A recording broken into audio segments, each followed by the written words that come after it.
Study IQ IAS, अब तैयारी हुई अफोर्डेबल।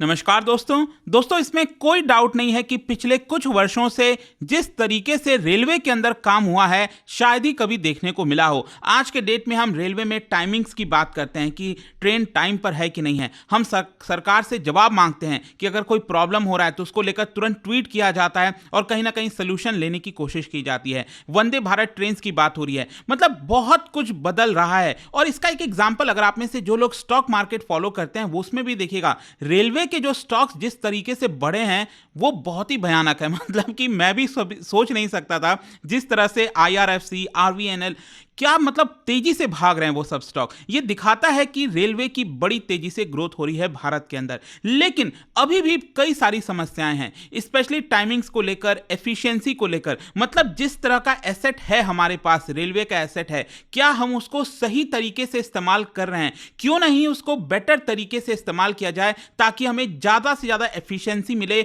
और कॉस्टिंग कम आए। और इसी को देखते हुए लेट मी टेल यू, अब इंडियन रेलवे मदद लेने जा रही है स्विट्जरलैंड की। जो स्विस रेलवे है, मैं आपको बता दूं, उनके पास बहुत सी लेटेस्ट टेक्नोलॉजीज हैं जिसके माध्यम से उनका जो मॉडल्स है वो उनके रेलवे सिस्टम को काफी एफिशिएंट बनाता है। और ये आप देख सकते हो, Indian railways to unite with Swiss railway to learn their best practices. तो इसी के बारे में आपको डिटेल से बताऊंगा कि एग्जैक्टली क्या हो रहा है, कहां से ये खबर सामने आई है, हमारे रेलवे मिनिस्टर ने क्या कहा है, और उस मॉडल की भी हम चर्चा करेंगे जो स्विट्जरलैंड फॉलो करता है। तो आपको काफी कुछ जानने को मिलेगा। चलिए आगे बढ़ते हैं, लेकिन उससे पहले ध्यान रखिएगा दोस्तों, आप में से जो भी लोग इस साल का प्रीलिम्स यूपीएससी का दे रहे हैं 26 मई को, तो हमारा SIP प्लस प्रोग्राम ज्वाइन करना मत भूलिएगा। इसके अंदर आपको पूरा जो रिवीजन होता है प्रीलिम्स के पर्सपेक्टिव से, टेस्ट सीरीज हो गया, जैसे ये लेफ्ट में आप देख रहे हो डिसिप्लिन बेस्ड टेस्ट सीरीज, ये आपका सब कुछ मिलेगा SIP के अंदर। अगर आप ये टेस्ट सीरीज को अलग से लेना चाहते हैं तो वो भी ले सकते हैं। इनको अवेल करने के लिए हमारे वेबसाइट ऐप पर जाइए या फिर कमेंट सेक्शन में लिंक है, वहां पर यूज करना है आपको कोड अंकित लाइव, ताकि आपको मैक्सिमम डिस्काउंट मिले। और अगर आप यूपीएससी की पूरी तैयारी करना चाहते हैं, प्रीलिम्स, मेंस, इंटरव्यू सब कुछ, तो हमारा फाउंडेशन बैच ले सकते हैं। और इसके साथ साथ अगर आप MCQs अटेम्प्ट करना चाहते हैं तो मेरे इंस्टा पेज पर जाइए, वहां पर स्टोरीज में जितने भी MCQs हैं उसको आप अटेम्प्ट कर पाएंगे। तो चलिए सबसे पहले देखते हैं कि एग्जैक्टली हुआ क्या, हम क्यों इसके बारे में चर्चा कर रहे हैं। देखिए, अगर आप यूरोपियन कंट्रीज में देखोगे स्पेशली, तो रेलवे की तो चर्चा होती है पूरे यूरोप में, लेकिन स्पेशली स्विट्जरलैंड की जो रेलवे है वो काफी प्रख्यात है, काफी फेमस है। उनका जो मॉडल इस्तेमाल किया जाता है, मतलब जिस तरह से उनका क्लॉक वर्क प्रिसीजन है, टाइमली ट्रेन रहती है, ये सब कुछ होता है। इसकी वजह से अब इंडियन रेलवे उनके साथ पार्टनरशिप करने जा रही है। मतलब इंडियन रेलवेज यहां पर उनसे सीखेगी कि एग्जैक्टली हम किस तरह से अपने मॉडल को और बेटर कर सकते हैं ताकि हमारी इंडियन रेलवे और अच्छी हो सके, टाइमली हो सके, कॉस्ट इफेक्टिव हो सके। और इसके लिए इंडियन रेलवेज बहुत जल्द एक MOU, memorandum of understanding, Swiss railway के साथ साइन करने जा रहा है। और यहां पर स्विस रेलवे के जो अलग अलग मॉडल्स है, जैसे हब एंड स्पोक मॉडल, इसको मैं डिटेल से आपको बताऊंगा वीडियो में आगे। इसके अलावा टनलिंग टेक्नोलॉजी हो गया, ये सारी चीजें भारतीय रेलवे यहां पर उनसे सीखने की कोशिश करेगी। और ये खबर कहां से आई है? देखो, अभी आपको पता होगा वर्ल्ड इकोनॉमिक फोरम की जो समिट है, WEF जो है, डावोस समिट जिसको कहा जाता है, वो आपका चल रहा है। तो इसी को लेकर जो हमारे रेलवे मिनिस्टर हैं अश्विनी वैष्णव, उन्होंने इसके बारे में यहां पर बताया। और साथ ही साथ ये भी बोला गया है कि सिर्फ नए टेक्नोलॉजी के बारे में नहीं, भारत स्विट्जरलैंड से जो कन्वेंशनल टेक्नोलॉजी है, जो पहले की टेक्नोलॉजी है जो भारत इस्तेमाल कर रहा है, उसमें और कैसे बेटर कर सकता है, वो भी हम स्विट्जरलैंड के साथ कोलैबोरेट करके काफी कुछ सीख सकते हैं। अब अगर हम बात करें उनके टेक्नोलॉजी के बारे में, तो देखिए यहां पर रेलवे मिनिस्टर का कहना था कि मैं रिसेंटली स्विट्जरलैंड गया था और वहां पर कई सारे सीनियर ऑफिशियल्स के साथ गया था, और कई जो पॉलिसी मेकर्स हैं स्विट्जरलैंड रेलवे के, उनके साथ हमने मुलाकात की थी और उनसे समझने की कोशिश की थी कि आखिरकार उनके देश में ये पूरा जो सिस्टम है वो वर्क कैसे करता है। और स्पेशली यहां पर हमने ये समझने की कोशिश की कि उनकी जो टनल वाली टेक्नोलॉजी है, जो टनल्स बनाए जाते हैं, वो कैसे हम भारत के अंदर इंप्लीमेंट कर सकते हैं। अब आप कहोगे तो स्विट्जरलैंड तो छोटा सा देश है, बिल्कुल छोटा सा देश है, लेकिन मैं आपको बता दूं, दुनिया की सबसे बड़ी जो टनल है, वर्ल्ड्स लॉन्गेस्ट जो टनल है रेलवे वाला, वो आपका यहीं से जाता है। 57 किलोमीटर गोथार्ड टनल, ये आप देख सकते हो, ये स्विट्जरलैंड का जो मैप है, यहां पर अगर आप देखोगे ये रेलवे का आपको मैप दिख रहा होगा, और ये वाला पार्ट बेसिकली आपको पता होगा एल्प्स के बारे में, जो बड़े बड़े माउंटेन्स हैं वहां पर,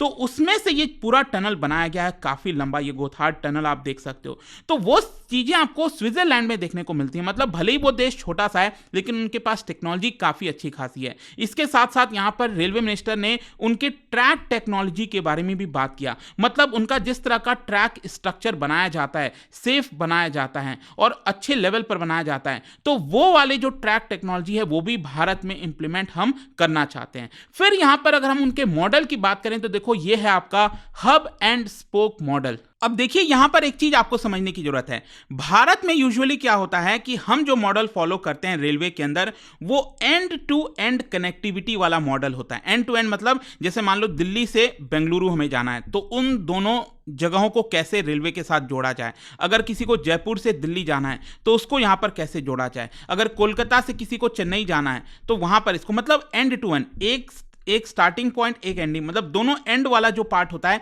उसको रेलवे एक तरह से कनेक्ट करता है। लेकिन स्विट्जरलैंड के अगर आप अंदर देखोगे तो वहां पर basically hub and spoke design जो मॉडल है उसको फॉलो किया जाता है। मतलब स्विट्जरलैंड में कुछ ऐसे हब आइडेंटिफाई किए गए, अलग अलग जगह पर हब आइडेंटिफाई किए गए और वहीं से आपका जो अलग अलग स्पोक है, जो तिल्लियां हम कहते हैं ना, मैं अभी आपको और दिखाऊंगा, वो वहां से निकलता है। तो ये हब एंड स्पोक मॉडल है जो कि आपको स्विट्जरलैंड के अंदर देखने को मिलेगा, जिससे काफी ज्यादा एफिशिएंसी आती है और जो पैसेंजर्स हैं उनको ट्रेन को स्विच करने में भी काफी आसानी से वो कर पाते हैं। तो वो मॉडल बेसिकली स्विट्जरलैंड फॉलो करता है। बेसिकली अगर हम हब एंड स्पोक डिजाइन के बारे में बात करें तो एक तरह का ये ट्रांसपोर्टेशन और नेटवर्क कॉन्फ़िगरेशन होता है जहां पर बीच में एक हब होता है। ये अगेन आप देख पाओगे यहां पर बीच में एक हब है और वहां से ये स्पोक मतलब जो तिल्लियां हैं बेसिकली वो आपको देखने को मिलेगी। मतलब वो कोई बड़ा सा शहर होगा वो हब बना दिया जाएगा और उसके आसपास के इस तरह के जो इलाके हैं,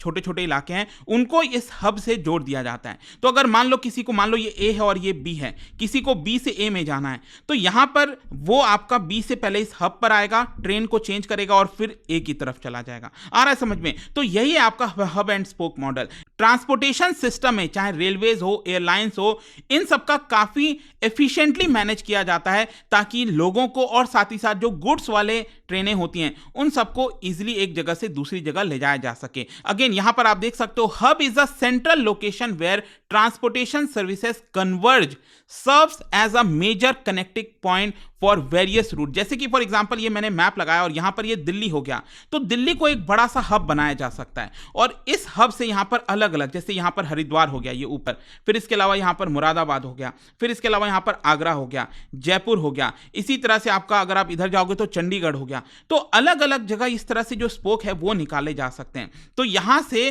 क्योंकि क्या होता है ना कि अगर मान लो आप एंड टू एंड अगर आप देखते हो, जैसे कि मान लो जयपुर से अगर किसी को हरिद्वार जाना है तो रैदर देन जयपुर को डायरेक्टली हरिद्वार से कनेक्ट करने के बजाय उसको दिल्ली के थ्रू कनेक्ट किया जाए ताकि एफिशिएंसी बढ़ सके। ध्यान से समझिएगा, ये मॉडल बेसिकली एफिशिएंसी लाने की कोशिश करता है ताकि जितना हमारे पास रिसोर्सेज है, और स्पेशली भारत जैसे देश में आपको पता ही हमारे पास लिमिटेड रिसोर्सेज हैं, तो उन रिसोर्सेज का हम बेहतर तरीके से कैसे इस्तेमाल कर पाएंगे। इससे क्या होता है, सबसे ज्यादा जो कॉस्टिंग है वो यहां पर बच पाती है। और स्पेशली स्विट्जरलैंड में अगर आप देखोगे यहां पर 6 बड़े हब हैं, जैसे ये बर्न हो गया, इसके अलावा यहां पर जूरिच हो गया, ठीक है, ल्यूसियान हो गया, इस तरह के टोटल 6 बताया जाता है कि हब हैं वहां पर जर्मनी आपका स्विट्जरलैंड में, और वहीं से हब एंड स्पोक जो मॉडल है एक तरह से काफी अच्छा वर्क करता है। और स्पेशली मैं आपको बता दूं जो एविएशन इंडस्ट्री है ना उसमें इसका बड़े बड़े स्तर पर इस्तेमाल किया जाता है। इनफैक्ट अगर आप रिसेंटली देखोगे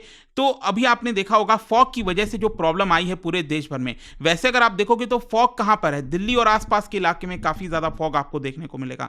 तो क्या हुआ है कि दिल्ली में प्रॉब्लम की वजह से पूरे देश में थोड़ा सा इश्यूज हो गया है, क्योंकि यहां पर अगर कोई फ्लाइट दिल्ली आनी थी वो दिल्ली लैंड नहीं कर पा रही है, फॉग बहुत ज्यादा है, और अगर वो लैंड करती फिर वहीं से उसी फ्लाइट को बेंगलुरु जाना चाहिए था, लेकिन क्योंकि वो दिल्ली लैंड नहीं की और वो फ्लाइट बेंगलुरु नहीं पहुंच पाई। तो ये कुछ इश्यूज भी हैं उसके साथ, लेकिन ओवरऑल अगर हम देखें नॉर्मल टाइम्स में तो ये जो हब एंड स्पोक मॉडल है वो काफी अच्छा काम करता है, और इसीलिए कहीं ना कहीं जो स्विट्जरलैंड वाला वो मॉडल है उसको भारत भी लाने की कोशिश की जा रही है। अब इसके बेनिफिट्स क्या क्या है, अगेन आप देख सकते हो, एफिशिएंसी जैसा मैंने आपको बताया, बेटर कोऑर्डिनेशन होता है स्केड्यूल्स का, ले ओवर जो टाइम है वो काफ़ी रिड्यूस हो जाता है, ओवरऑल एफिशिएंसी मिलती है। इसके साथ साथ कनेक्टिविटी ये काफ़ी ज़्यादा बढ़ जाती है, मतलब लोगों को ऑप्शंस मिल जाता है कनेक्टिविटी के कि वो अलग अलग मोड ऑफ ट्रांसपोर्टेशन यूज़ कर सकते हैं। इकोनॉमीज ऑफ स्केल, मतलब कि यहाँ पर जो कॉस्ट सेविंग्स है वो बड़े स्तर पर होता है, क्योंकि जितना बड़े स्तर पर आप काम करोगे तो आपका जो फिक्स्ड कॉस्ट है ओवरऑल वो कम होता जाएगा, और इसी की वजह से यहाँ पर क्या होता है कि आपको ज़्यादा बेनिफिट मिलता है और लोगों के लिए भी सस्ता पड़ता है।